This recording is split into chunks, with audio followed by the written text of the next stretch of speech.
what a perfect transition. 2 years ago when I took on running for office, I made this statement that Ward 3 is the Hamilton, what Hamilton is the rest of the country. And for a long time, that was our industry that built this country, and we're unapologetic about that.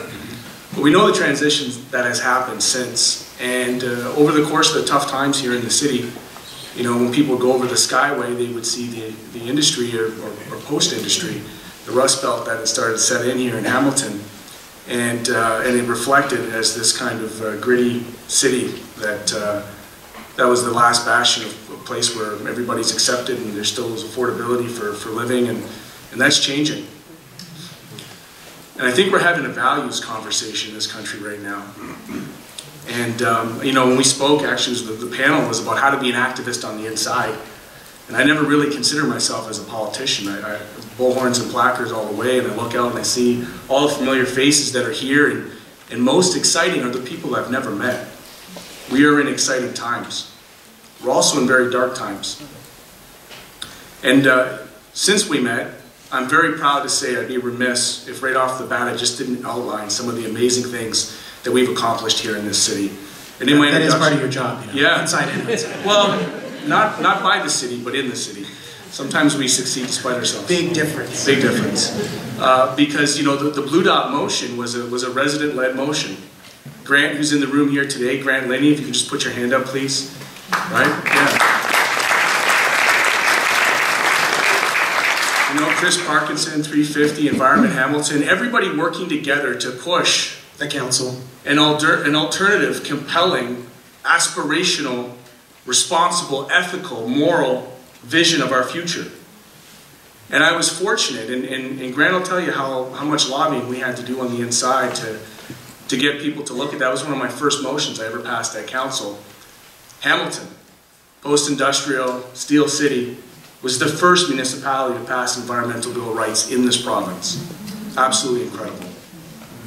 And since then, we've been advocating, I'm going through all the intersections, we've been advocating on behalf of having a living wage, understanding that the 30,000 people in this city that are the working poor that work 40 hours a week and still can't pay for the bills at the end of the month, that's not justice.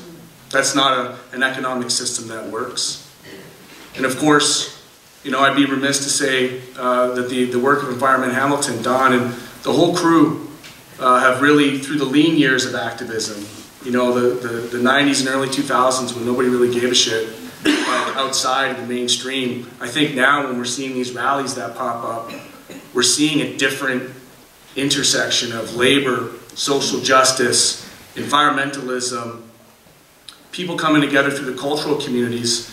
And for me personally here in the city, spending as much time as I have on the Six Nations territory in New Credit, I think the call for us was, I don't know, more when the sit-ins started to happen at Parliament Hill. And now we've seen what's happened with Black Lives Matter.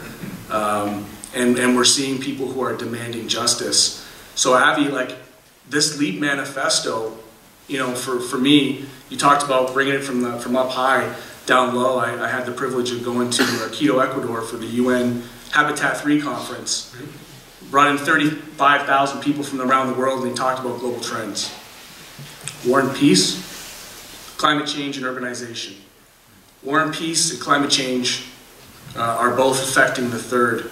And we see it here with settlements. We know that climate change and climate action happens in municipalities. We know that settlements happen in municipalities. We know that all the social justice points that you've brought up in your plan, they happen by and large in cities.